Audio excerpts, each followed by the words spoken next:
Good evening and welcome to The Naked Entrepreneur. I'm your host, Dr. Sean Wise, Professor of Entrepreneurship and Strategy at Ryerson University.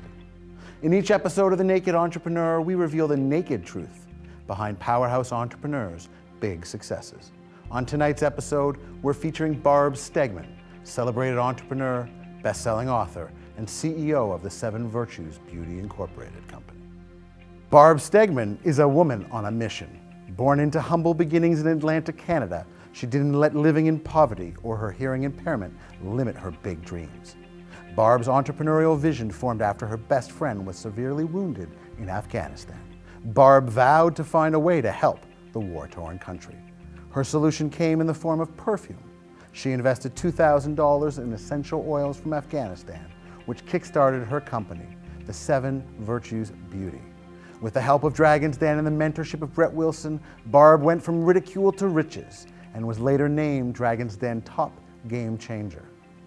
Currently, Barb's fragrance collection supports suppliers in conflict countries like Afghanistan, Haiti, and the Middle East. Joining us tonight, none other than Barb Stegemann.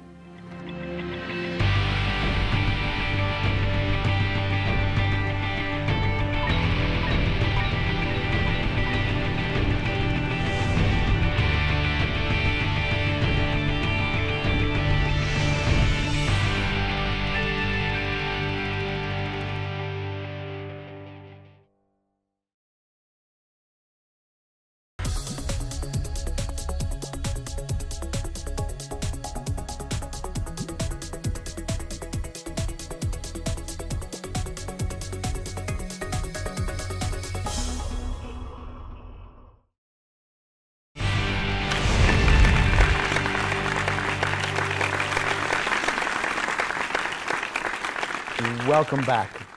With me tonight, all the way from the East Coast, the best coast, my good friend, Barb Stegemann. Thank you for coming, Barb. Thanks for having me. It's great to see you. Well, it's great to see you again. We're going to talk about when we first met, but I gotta start with one of these top high-level questions.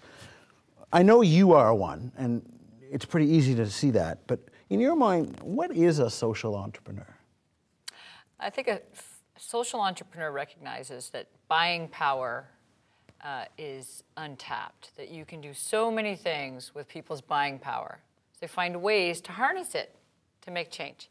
So you're still making money, but you're doing it in a way that's actually making a difference in the world. And then how you choose to do that, what's wild about it is it's entrepreneurship. Go crazy. It does sound a lot like entrepreneurship, agents of change, impacting the world. So what's the difference when it's social entrepreneurship? I think from my experience, I can speak from what we do, I just felt that I couldn't stand back and watch the issues in Afghanistan when my best friend had served there, and felt that I needed to be a part of it, and I didn't have an access point. And so my way was buying these legal oils from the farmers, and it adds it up over the course of 2 years. So you just do it, and I think the difference is it's not a halo after the fact, it's in the DNA. It's the why. I mean, I never made perfume before. So there's a difference between sort of corporate social responsibility, right. We give 5 cents of every dollar, and what you're talking about, social entrepreneurship, where the whole business isn't a charity, it's a business, but it has a double bottom line. Right. Where did you come up with this? What was it like growing up in the East Coast? How did you decide to get to this point? Well, I think it was a combination. We were raised in very humble roots. I mean, our family fell in hard times, and we were on welfare. And when you live in poverty, people are generous and kind, and that's great. But when people dropped off the hamper, the Christmas hamper, my sister and I wanted to be included. We wanted to be at the banquet. So for us to break that cycle of poverty was to get educated, to leave, but that never left me. The whole notion that, okay, well, we're here and we have all this opportunity in North America, let's share. And then when my best friend was wounded, that's where things started to really crystallize, because it is a long path, isn't it? And we're going to get through that path. I want to start with that still young beginnings. So I know you personally, and I know that you've overcome many hardships. I know you're very comfortable talking about them, so I won't feel bad when I ask you that. But in addition to being without funds, being poor, you dealt with a weight issue, you dealt with a hearing impairment. What is that like growing up in the East Coast with so many adversities to travail? Well, I mean, it doesn't get much worse than being a girl with a hearing impairment that's obese on a dirt road on welfare. I mean, really, it's kind of rock bottom. So there's only one way to go, right, which is up. Got to go up. So I'm not afraid. Well, that's not true, though, Barb. Some people, when they go there, they can't go up. They can't see it. They just think there's no way out. How did you overcome that? What was the moment of clarity? I have deep faith. And I think everyone, regardless of what you believe in, I don't care what you call it, there's something bigger than us. And deep faith in a bigger purpose. We're not put here for no reason. We all have gifts, every one of us. And so the confidence to say, I have gifts and they're not mine to keep to myself. I have to share them. And with that gratitude, it looks like a lot of confidence, but it's really just a lot of deep gratitude and a lot of purpose. And what's interesting is whether you're rich and have pedigree or not, no one has more of a right to come to the banquet. And I think that's an important shift. And I'm kind of on a burning mission with that. The idea that you have a right to come to the banquet. And if you're waiting for someone to come down from the clouds and give you permission, they're not coming. So show up. And don't worry if someone doesn't like you or makes fun of you. But where does this internal locus of control, this belief that if it's going to be, it's up to me, where does that come from? I think I love philosophy. I love reading, questioning and reflecting, and studied philosophy at school. And I think just that stoicness of saying, this is what I'm here to do, and I'm doing it.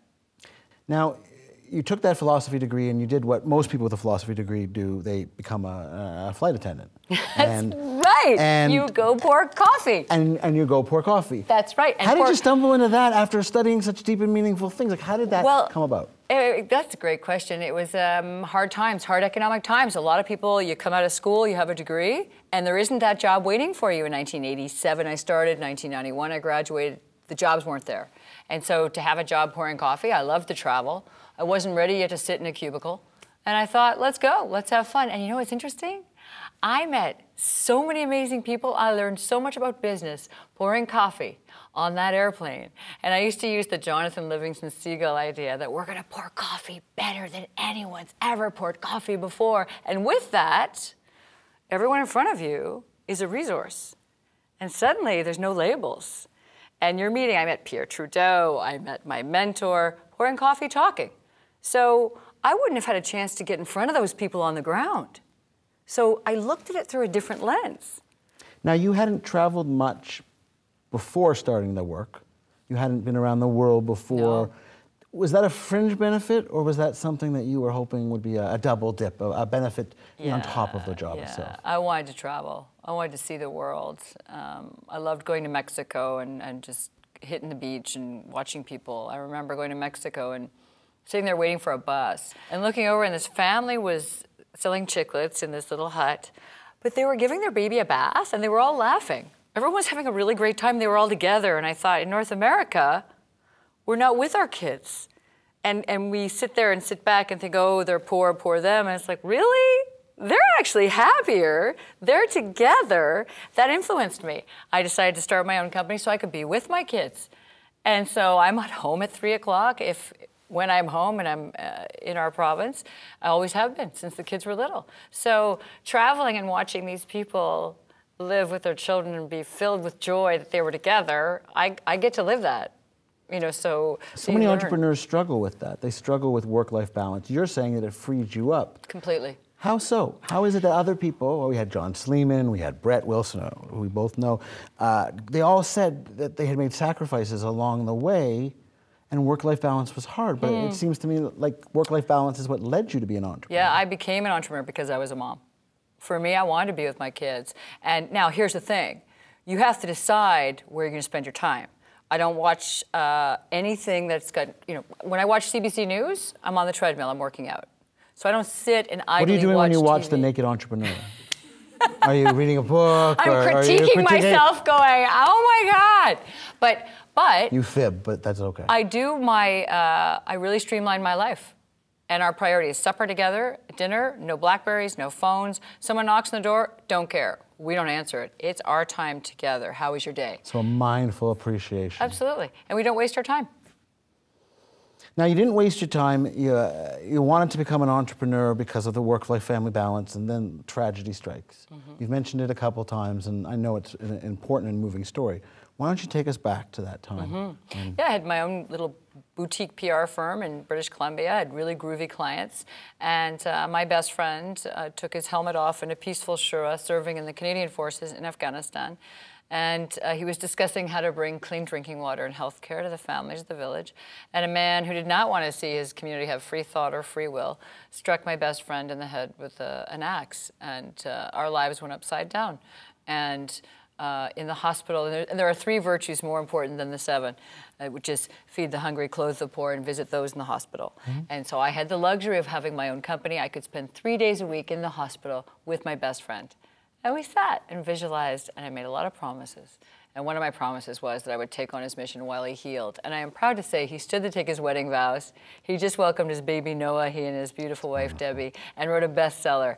And so he's unstoppable. So the other thing is back to the idea of you are the sum of the 5 people that you spend time with. To spend time in the presence of my best friend and his family, that only pushes you to strive further with the gifts you're given. So you're sitting in the hospital, you're with a wounded hero, you're wanting to make a change. His mission was to make Afghani lives a little better. You say, I'm going to take that on. Yep. People say that every day. People make promises every day. Every New Year's, people stand up and claim they'll do this and they'll do that. But that's not how you roll. No, my so where did you go from there? Your word is everything. And what you promise, you must be willing to walk on glass for it. And I'll tell you, in business, that is the most important thing. When you promise something, make it happen at all costs. It is so important. I have seen people not follow through on their commitment and the domino effect to other people. So it's one of the most interesting things for me. When I see someone fall off and it affects me and all my partners, I come right back and make them follow through, and I'll help them find a new way to do it, but we're not letting go. And that's a really important piece in completion of an idea. To finish what you start. Finish what you started. So deliver on what you say. That's it. Be a 9, not a 6. That's it. And when there is no way, when you deliver a big promise, which is, I'm going to take on your mission, and then you suddenly realize, being someone who reflects, I don't have a way. I'm not a brave soldier, and I'm not a world leader, and this patriarchy isn't built for me as a woman. And I realized we own the buying power as women. We own the voting power as women. So I just started by writing this book, and I dedicated it to my best friend, The 7 Virtues of a Philosopher Queen. I took Plato's Republic and thought, my sister should run for office, launch companies, end bullying, be fearless, have that stoic wisdom of Churchill and all the boys in Aurelius when they were going through hell, did what was right. And so intuitively, and I'm sure you hear this from all kinds of CEOs, intuition and gut is a big part of the visioning process. On the back of the book, I always saw a perfume bottle. Didn't know why. Told everybody. No idea why. And then one day I read about Abdullah Arsala, this gentleman in Jalalabad, Afghanistan. He was growing the legal orange blossom and rose crops, trying to get the farmers off the illegal poppy. And the people that had attacked my best friend, the same offshoot group, were knocking over his distillery. And I thought, that's it. I'll buy from him. And I met with CEDA in Ottawa. They helped me connect with the NGO that had done the study that proved if you paid $10,000 for a liter of rose, $8,000 for a liter of orange, you could get them off the crops. And Abdullah shared with me much later on that he'd almost given up before I found him. And that's how fragile life is. And what's interesting is he has the respect of his tribe. He has the respect of his community. And all he needed was the confidence to say someone will buy from me. And we went from that $2,000 original investment of oil, just before I met you on Dragon's Den, and in 2 years in all the Bay stores, 100,000 legal dollars in his community. So I'm not the sole solution, but imagine 300 SMEs like me, a cavalry of businesses, buy their saffron, buy their pomegranate. And this is what's interesting. It's not just about my bottom line. It's about being a communicator of this, reaching out to other entrepreneurs and showing the way, going on the President Clinton trip to Haiti, connecting in and being a part of this solution with others. So you just start. Well, we're really happy to have you as a part of us. We'll be right back after these commercial breaks. Ladies and gentlemen, Barb Stegemann.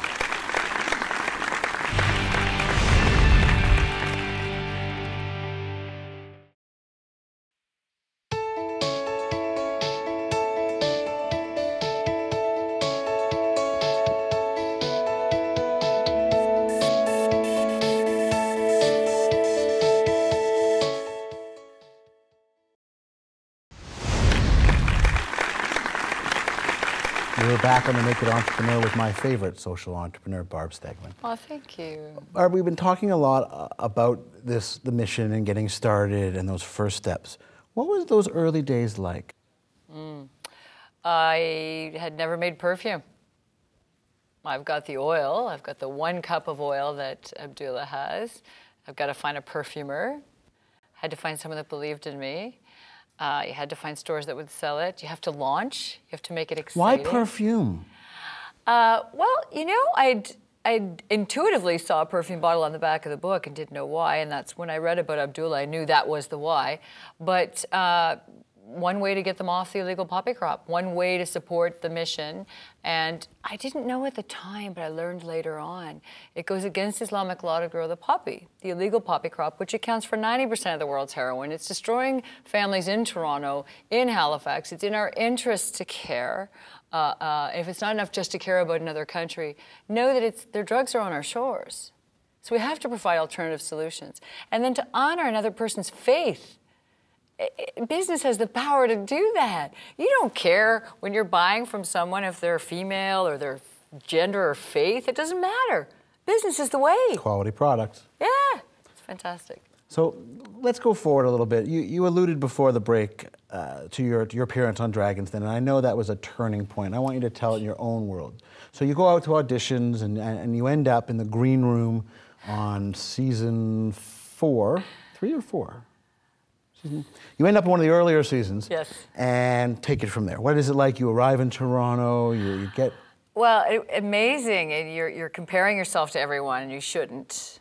And then you go in the green room where this amazing person with huge energy from Ryerson comes and goes, "This is entertainment!" And we all huddle, and that was you. That's where I met you. And I was like, okay, it's showtime! It's showtime! And then on the green room on the TV, they keep showing Kevin O'Leary throwing people out of the den, showing old episodes.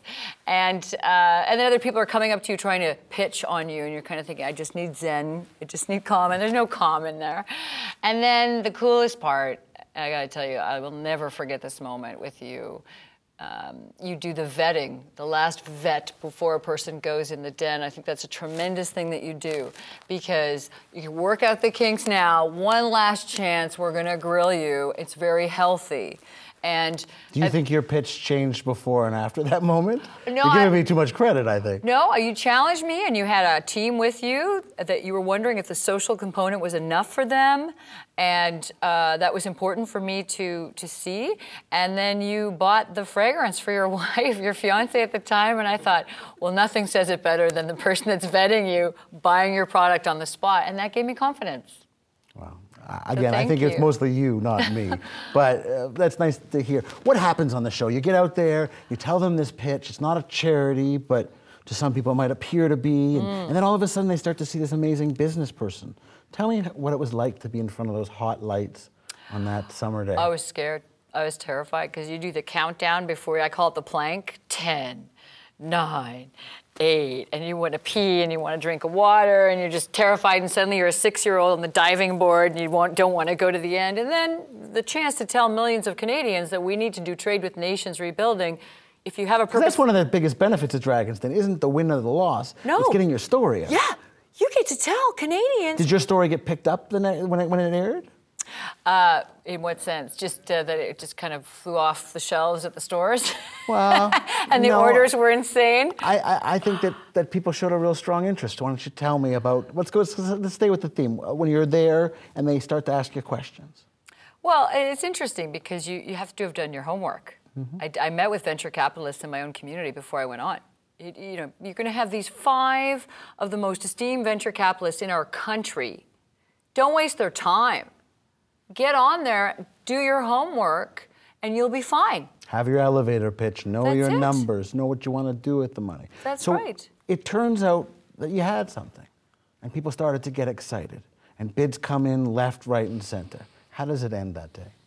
Well, it was very important. I was going for more than money. Even though the banks wouldn't give me money and I have a perfect credit rating and I own my own house, we're going to make perfume with oils from Nations Rebuilding wasn't something they're lining up, which is hilarious, right? But nobody would give me money, but it was more than money. It was mentorship I wanted. And at the end, when they said, do we have a deal? I said, do I get your wisdom and your counsel? And it was Brett Wilson that said, you'll have trouble ignoring us. And he became my mentor right away. And mentorship is huge. Tell me about closing the deal with Brett, those early days, setting the table for a great relationship. Yeah. Well, immediately we both share strong support for the troops. So our philosophies aligned. He believes in empowerment as well. And he's fun. We have a good time. We have a banter. He's a very easy guy to talk to. Yeah. So I even though he is my mentor and he pushes me and challenges me, I have a good time. It's a good journey, So you appear on the show, you get some cash, you get some mentorship, but more than that just happens. Your story starts to resonate and people start picking it up. Was there one day in particular when the phone rang and someone said it's X, Y, and Z from the following newspaper that you thought to yourself, wow, maybe there's something bigger here? I don't know. It's the funniest thing about entrepreneurs. We never ever think we're there. It's a moving target. We never do. It's right. Well said. It's a moving target. We've been in Duchweiler in Germany and Tatler in London, and I still feel there's so many more people we haven't reached. The funniest thing I always find when I talk to you is whenever you hit a goal, it's always the next goal is ready to go. So, we want to be in more than 5 stores. Okay, so you're in more than 5 stores. Well, now we got to be in 500 stores. And now I got to be in New York, not just in New York, but in the foo-foo stores of New York. Fifth Avenue. Right? You got the ones that people put in movies. Okay? Yeah. And then you hit that goal, but you're not even remembering that goal because you've already decided, I'm going to go into Haiti. And I'm going to broker peace between Iran and Israel. Tell me about their Middle East peace plan.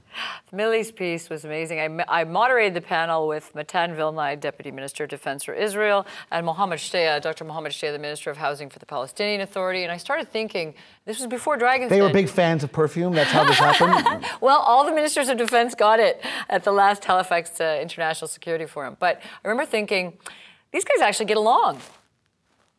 And so do the citizens. And maybe it's just a few fanatical people that make more noise. So we have to make rebuilding sexier than destruction. We have to make it more exciting. Anybody can destroy. How boring. So what did you do? What did you do? I got the sweetie grapefruit of Israel from the Sharon region through Ambassador Ziv. She connected me with her trade commissioners. And I couldn't get oils from the other countries. It was very frustrating.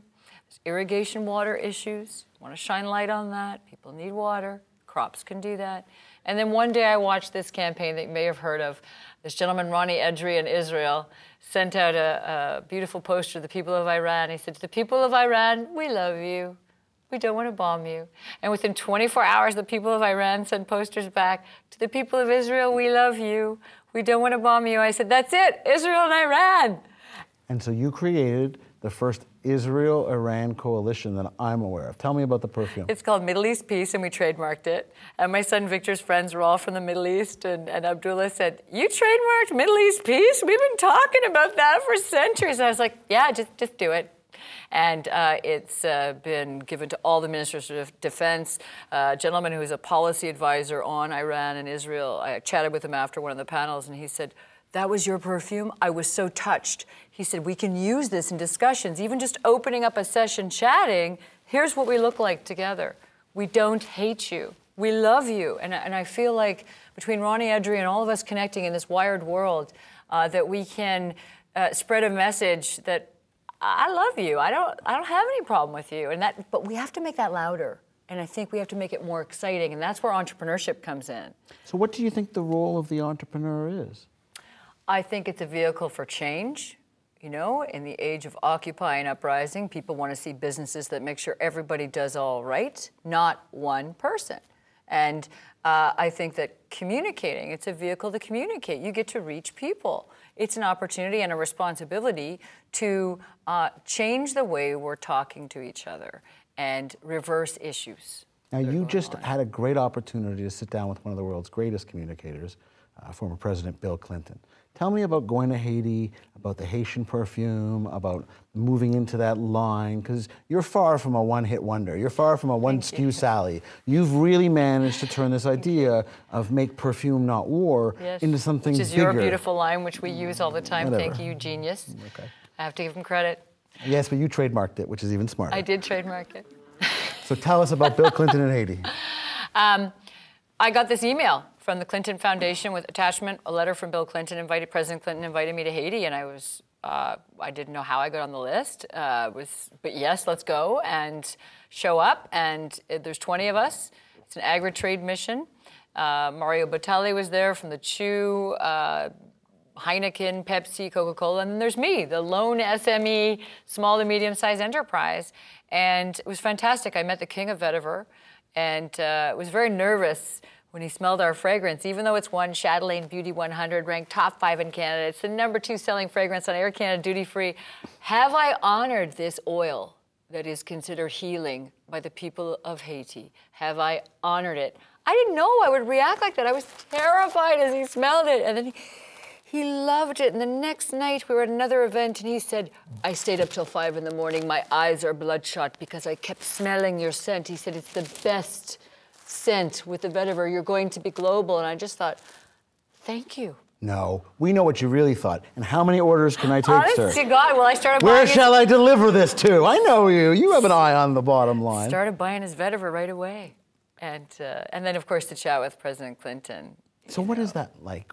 You know, you self-efface quite well, but to be in that shadow is quite easy to get lost. But that's not what happened. Well, I walked up to him and I said, thank you for your book. He'd sent me a signed copy after I'd sent him a signed copy of mine, and we started chatting. And as we walked along, he started sharing a story of how he was almost killed by a ram when he was younger. And then I started sharing the story of how I went out to talk to our cow Buttercup one morning and she was sold for food money, and how that shaped me. Later on that night at the Prime Minister of Haiti's home, President Clinton walked up to me and said, tell me about that cow Buttercup. And that's what led to the whole conversation on doing trade and welcoming people to the banquet. And so what do you take away from being in the presence of someone who's even more polished than yourself? You know, I mean, you managed to get all your facts out, you managed to stay on message, and you managed to answer the questions that you're passionate about. So what do you take when you go to someone who's even better at that? This man, he and his wife, Hillary Rodham Clinton, are 2 clear examples of bridge builders, and nothing stops them from building peace. Nothing. And I think that if you have a personal ambition to do something good in the world, let nothing stop you. Even if someone doesn't like you or says bad things about you, who cares? That's what I observed. I observed this unwavering faith in my service on this earth, and my gifts were given to me to serve. That's what you can witness and see. And obviously, clearly, the daily practice of that, like a muscle, you strengthen it. And I think that was... You know, you've left me no choice. Now I want to hear the story of the cow Buttercup. The cow Buttercup. So we have a couple minutes till commercial. Let's get a close-up. Tell us the story of the cow Buttercup and how it impacted you these few years later. Yeah, I went out to talk to my cow. She had these really big brown eyes, and you know, rural Nova Scotia, and you're a kid, you talk to your cat, your dog, and she was gone. And I remember running into my parents and screaming, where's Buttercup? And they matter-of-factly let me know that they had to sell her for food money. And I was devastated that nobody asked me. Why wasn't I included in a discussion around what we're going to do to resolve this money issue? You're 5. You're 5 and you want to resolve the financial crisis. I think I was 8. In Eastern Canada. And I just felt so left out. And I think that's what taught me to speak up, because no one's going to ask you what we should do if we have no money. Should we sell Buttercup? You have to show up and start including yourself in decision-making. Otherwise, Buttercup's going to disappear. Now, Barb, I know that your son, who's an entrepreneur in bloom, is on his way to university. So I got to ask you, what advice would you give him or our students that you wish you got way back when you were in university? Well, I wish someone had just told me, it's okay if you don't have a direct path. That just start and don't get overwhelmed and just continue to learn no matter where you are, even if it's your part-time job. everywhere you are is a scrap of knowledge, as opposed to, oh, I'm not doing it, or the judgment. When I poured coffee as a flight attendant, that was one of the best training grounds for me in marketing. So please look at every opportunity, no matter where you are, as a learning opportunity that's a part of your education. Now, your education in entrepreneurship has been fast and furious. Is there anything that surprised you? That you're unstoppable. I mean, I used to think business was for men in big cities, not women from rural communities. Do you think it's different to be a female entrepreneur Sure than a male? is. What's sure the difference? Is. Culturally and socially, there's a lot of, people aren't used to it. They're not used to seeing women in these roles. And if you want to be a trailblazer, and we have a few awards for that, then suck it up and go trailblaze. Don't whine. Just go do it. You're not received in some situations in the same way because people aren't used to it yet. So you don't get upset about it. You just keep being the change. Keep showing examples of how to do it. But isn't that the way it is about everything in life? Right? There are men that face that. There are young people, you know, being judged for your youth. Get over it. Just keep doing it. It's just their issue, not yours. That's really, really important. Well, it's been so great to have you. Thanks We're for going to take having one more break, and when we come back, we're going to have our student questions. Yay.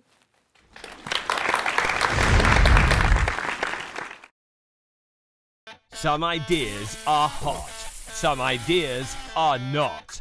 This is a hot idea. Twitter, using 148 characters to instantly digitally connect with anyone in the real world.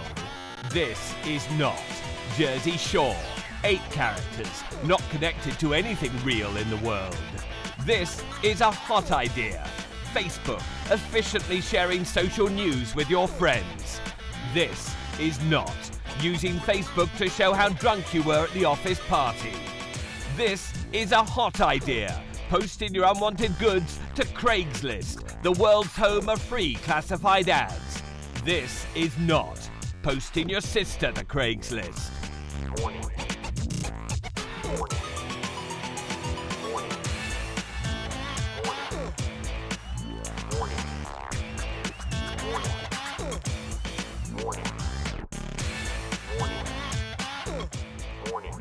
Friends don't let friends pursue bad ideas. Find out if your idea is hot or not.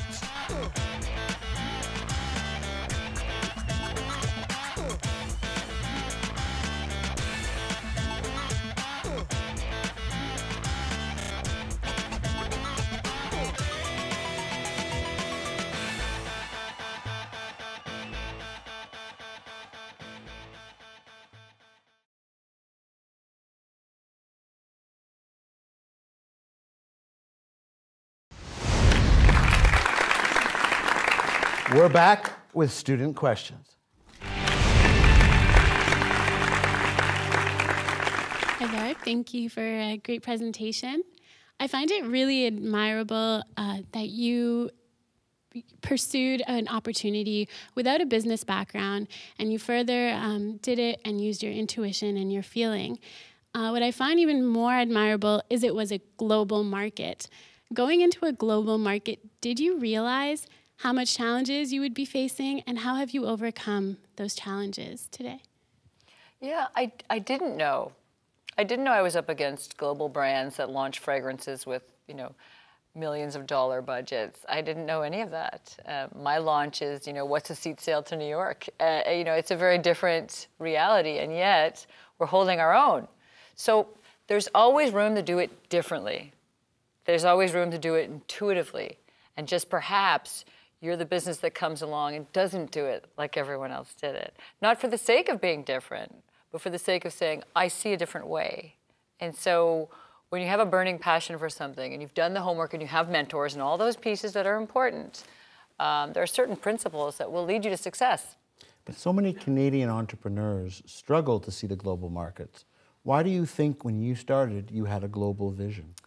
I think that a lot of Canadian entrepreneurs don't know about all the resources we have. We have trade commissioners around the world. They're there. We have ambassadors. We have CETA, we have, even though it's changing its format, we have all kinds of groups inside our government that are there to serve us. And as taxpayers, we've paid for that. So we need to start knocking on doors and asking questions a little more and not being afraid to call international affairs or foreign affairs, international trade, and start asking questions and really have your government serve you in terms of the knowledge and the people they can connect you with. And so now I know our trade commissioners in Germany, in London, in New York, they're there. So we actually have this big network that our taxpayers are paying for that we need to lift and leverage, and we serve them too when we do well in other nations, don't we? So I think that it's back to the philosophy of recognizing that you have all the resources you need if you're present. But if you judge and you think, oh, I'm not that, you won't see them, right? So that state of wonder is crucial to really opening up all these avenues. Barb, thank you so much for your time today. It's just been really inspiring to hear your story. And I just have one question for you. If you could share with us a defining moment over your career, what would that defining moment be? There are many. I think we're constantly having those defining moments, but certainly Dragon's Den. Seeing when you have a passion and a vision for something and then watching the world connect with that is very rewarding, because there's no book when you're trailblazing. There's no sort of book that says trailblazing 101. Here's how you do something. There's no map to the next frontier. Nothing. So you have no gauge that you're right. The only gauge that you're right is that people respond and buy your product, or that people respond and want to tell your story.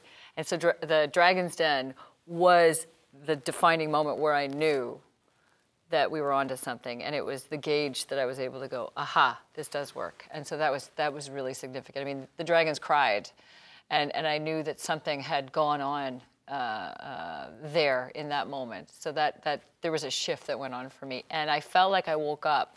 I was exposed to so much at the studios with Sean and all the investors and their team that it was a dream come true for entrepreneurs. And it's been a dream to finally get you in the studio. Ladies and gentlemen, our guest tonight, Ms. Barb Stegemann. Thank you. Thank you.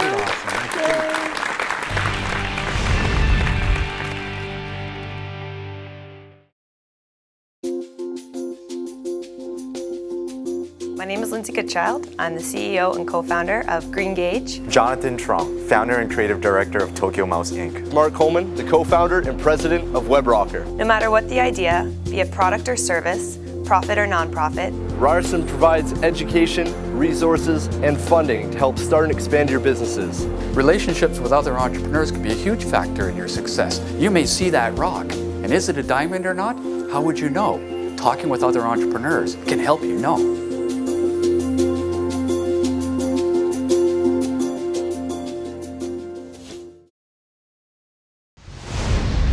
Tonight, our guest has been Barb Stegemann, powerhouse social entrepreneur from the East Coast. Barb has shown, with a little tenacity and a whole lot of passion, just how far an entrepreneur can go. Thanks for watching. I'm Dr. Sean Wise. We'll see you next time on The Naked Entrepreneur.